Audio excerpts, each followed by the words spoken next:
It's Friday, August 14th, 2026, and you're watching the cwProposal report. All right, this time around, I want to talk about images and how we can use them on the proposal to really give it some punch and add some extra appeal and help explain things. You know, a picture's worth 1,000 words. No truer thing has ever been spoken. So just to get started here, we have our proposal, our proposal open here. We do have you can see the keys that I press up in this corner up here, right? You see that? See the keys right here. So you see every key I press so that you know what I'm doing. Okay, so to start, we're on the cover page. Many times what I like to do on the cover page is include a sketch of the project that I'm proposing. So to put that on the cover page, we need to put it inside of a text box. So to get that inside of a text box, you can see right now over here in the text box area of the menu, everything is grayed out. And you can see these aren't available. But if I select the page, that's because a page or a line item isn't selected. There's only two places you can insert a text box for now. You can anchor it to a page, or you can anchor it to a line item on the pricing page. We'll talk about that in a minute. But for now, let's select this page. See how it turns red around the outside? That shows the page is selected. And then you can see we have our add button here. So when we hit add on that, we're going to get a text box, right? And it's just small and just one line high. And we could just put text in here if we wanted to. And it also, when you first open the text box, it opens this menu above it. So this menu right here, I call this this is referred to as the rich text editor menu bar, right? So you can use this to modify the text. And if it's not there, if you go into an editable region, we'll talk about some other regions in the future here. You can hit F2 to get that to come up to go into edit mode.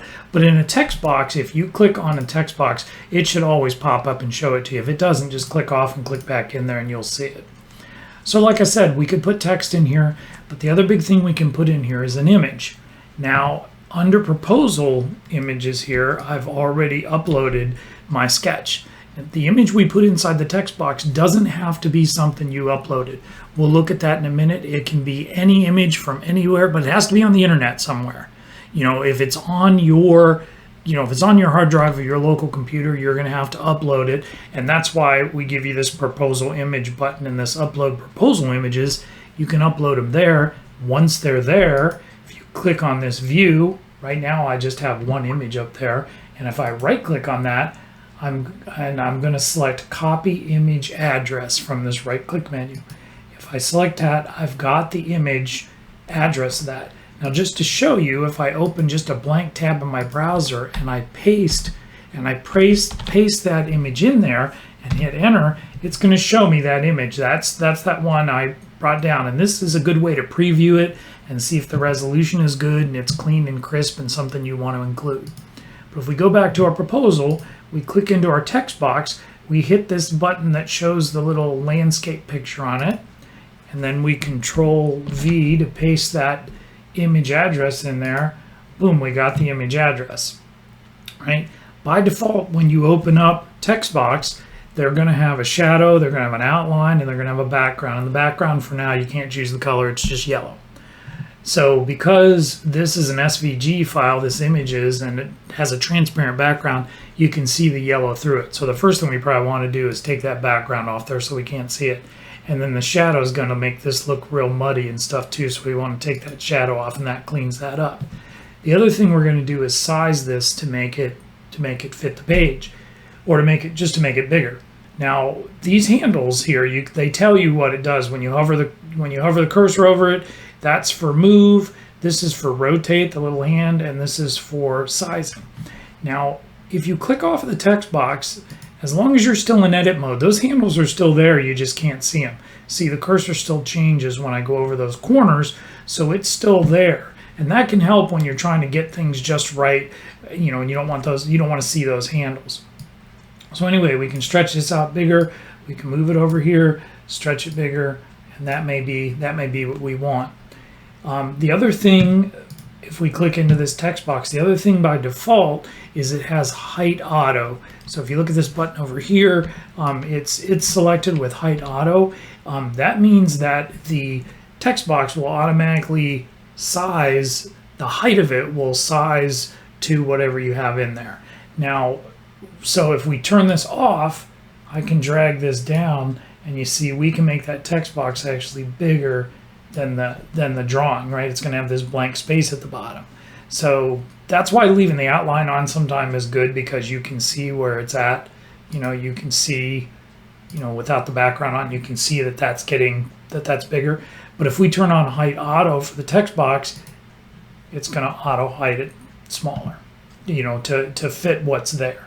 And any image you put in there is automatically set to do auto width. So if we slide this down, it's going to size the image down to be auto width to the text box. So let's say, for example, but we can actually control the size of the image independently. So right now, if you click one time in the text box, that has the text box outer edge selected. If you click one more time, you'll see an extra set of handles show up here. That's just for the image. So now I can size this image independent of the text box. And if I turn off height auto, see, I can make the text box any size I want, and that image stays. Now, this isn't a full text editor. You're not going to be able to do everything you do in Microsoft Word with sizing images and saying how they move around and all that type of thing. It's supposed to be very rudimentary. And most of the time for this, for this particular situation, you're going to want that image to be full size. So the trick to get it back to full size for the text box is if you click on the text box once, that selects the text box. Click again, that selects the image. Then if you double click the image, 1, 2, that makes it full width again. And then if you put height auto back on the text box, that's going to give you what you want. For this particular situation, we want it to size to be as big as we can. Now let's talk about adding another text box to this page. Let's add a text box to it, and we can put a picture in here. It could be a picture from the site photos we took. These are the pictures we took, and we want to say this first picture, we want to show them what their house looked like before the deck was done. You can right click this picture, copy image address, close this, go in here, hit the photo insert button, Control V that, hit OK, and there it is. It came in. Now again, it comes in by default as the auto width. This is an example of something where this could be a problem, because I snapped it and it went behind this page. Actually, I don't think there's a way to get a hold of that other than deleting the image out of it. So you'd have to either remove this text box and add it again at this point, or if you click right over here on the right, don't click the image, but if you click over here, it's going to put your cursor in there and you can delete that image back out of there, right? And then let's put it back in there again.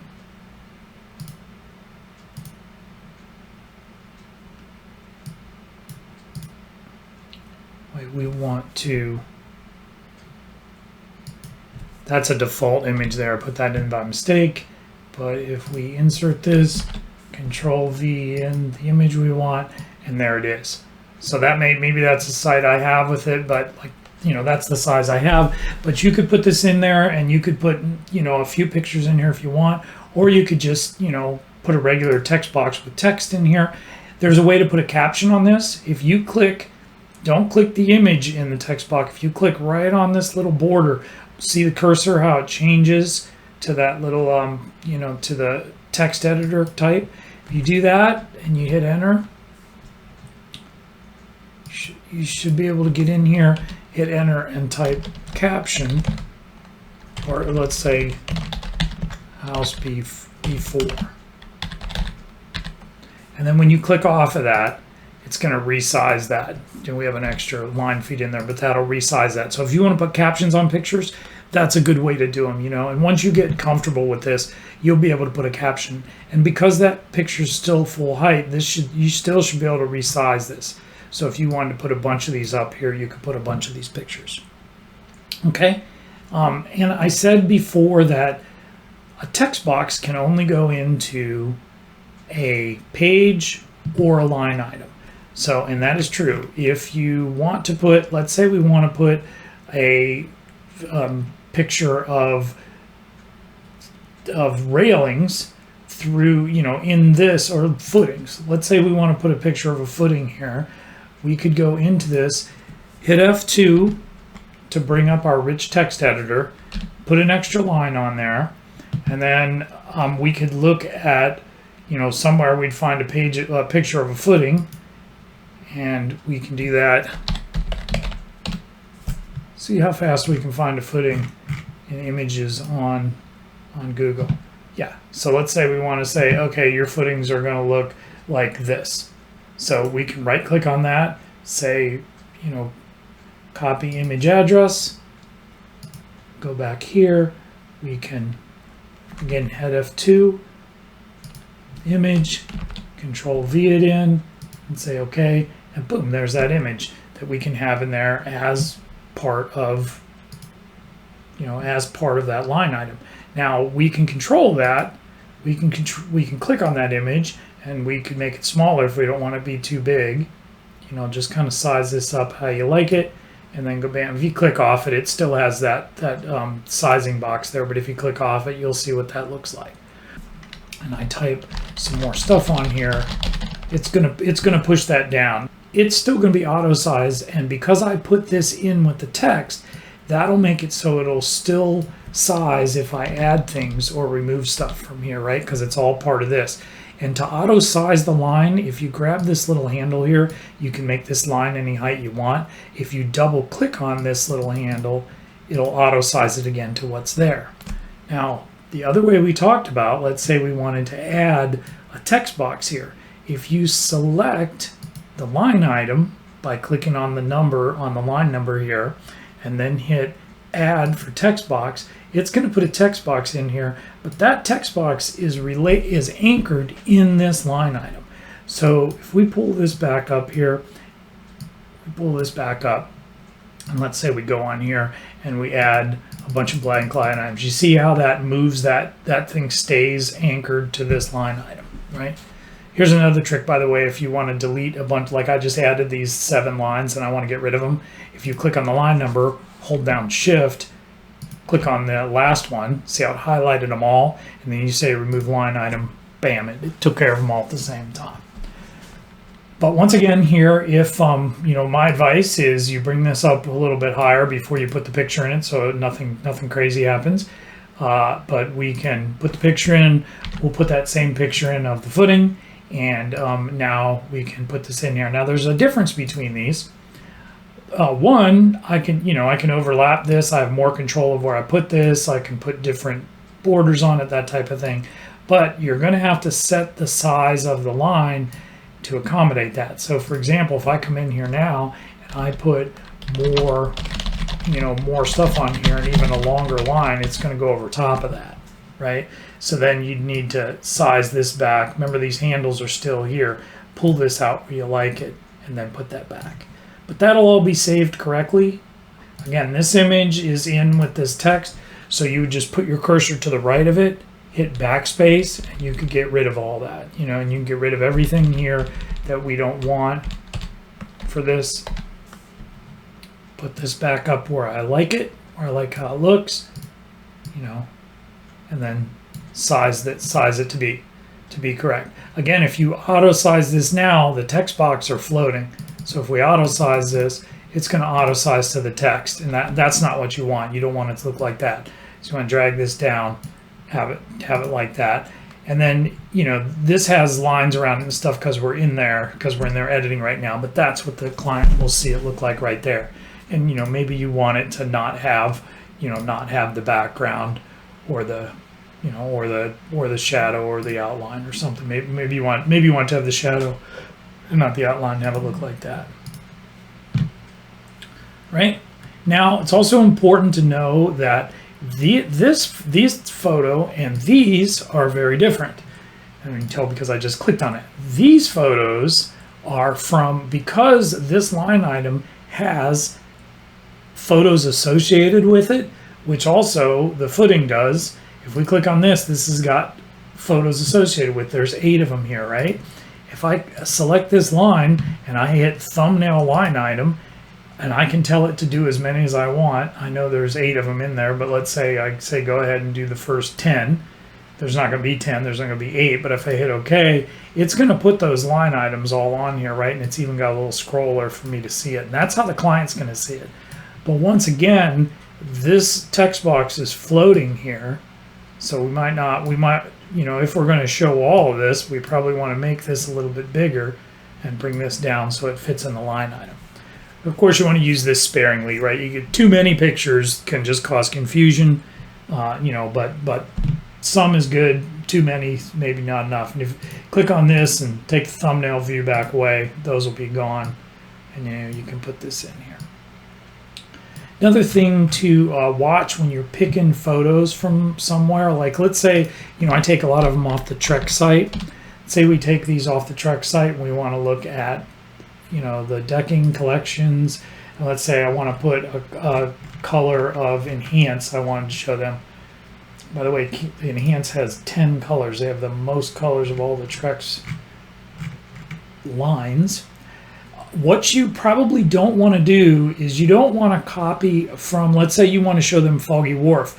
If you right click on this photo, because this image is a thumbnail, it's going to be really low res. And they do that because they're showing it to you really small here. So if you want to show it any bigger than that, you probably don't want to use that. And I'll give you an idea here. If I right click on this and I say copy image address, and then I just go to a blank tab, paste it in, control V that in, hit enter, you can see that's how big it comes up naturally. And you can also see if I hold down control and zoom in that it's going to be real fuzzy and not look that good. But let's say if you go learn more about Foggy Wharf right here, we click on that, then that's going to give us some, like a bigger picture of it. Now this one, if I right click on that and say copy image address, and then I go to a blank one, paste it in, you can see that's going to give me a much nicer photo. You know, if I zoom back to 100%, that's a pretty good size. I can see some detail and stuff in there.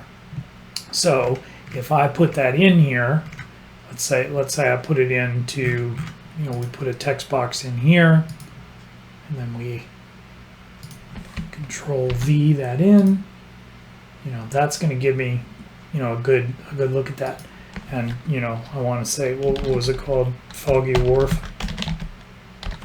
And these are overlapping right now, but because auto height's on, as soon as I click out of that, it's gonna adjust them to make it work.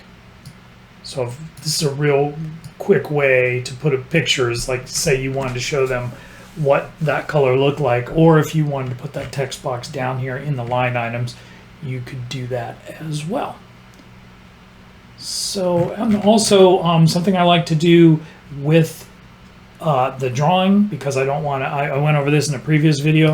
If you click on this and you hit watermark, it's going to put a watermark with your company logo, the same thing that's up here in the corner. It's going to put that watermark across there. So that's something nice that if they print it out, your drawing's going to be watermarked. So if they try to hand that to another contractor, you know, it's a little bit of a deterrent. So I think that gives you a pretty good idea. Remember, the big thing to remember is the double click thing. If you click on this once, twice, and you got this small in here and you're like, I want that to be as big as the text box, just remember, click on it again to select it, and then double click. That's kind of the secret, and that solves a whole bunch of problems and makes it so, because most of the time you want the image to be the full width of the text box. Unless you're doing something really special, like we talked about, unless you're doing something where you want to add an image to, you know, to one of these descriptions or to a category description, you're probably going to want it 100% of the width. So we could have put that Trex Enhance in right here. Again, when you click on this, see that there's no rich text editor, but if you click F2, it's going to show up. Now, the descriptions, you know, the main description where it says Trex Enhance here, I can hit F2. that is not an editable field. That field can have multiple lines in it, but you can't do, you're not going to get the rich text editing on that. But on this one, where, you know, on this one and on the category description, on the kind of the second level note, if I hit F2 on there, I'm going to get that. And again, if we go down here, put this in, hit that, and I Control V it, because the last thing I think I copied was that foggy wharf, right? And then again, if we wanted to make that smaller, you know, we could do it like this, and then that would be in there as part of it. But you might also want to add that as a text box, right? You can add that two ways. Put that, if you select this, put a text box in here, Control V, put that in there, and now that text box is, again, I can't grab the bottom, so I got to make this big enough where I can grab it. You can do it, you know, you can do it like that too, and that may give you a little bit more, because now I can move it around where I want. When it's when it's part of this, you really can't move it anywhere, right? You can move it, but it's just gonna stay there on the right. If you do a text box, you have a lot more versatility and things you can do with it. So my advice is almost always going to be, if you have the option, is to do it separately like that. Okay, so there you go. Go forth and put images on all your proposals. Use some of these thumbnails because they're easy. You might want to set up like Trex Enhance. If you have, you can go copy all these pictures if you really want to. If you want to show all the colors here and put that on their proposal, that's an option. You know, or you can put that as an option in ImageKit, and then you'd be able to just do the same as one of these, where you can click on this, hit the thumbnail line items, OK F5, and it's going to show you, you know, directly from the ImageKit files. It's going to show you those.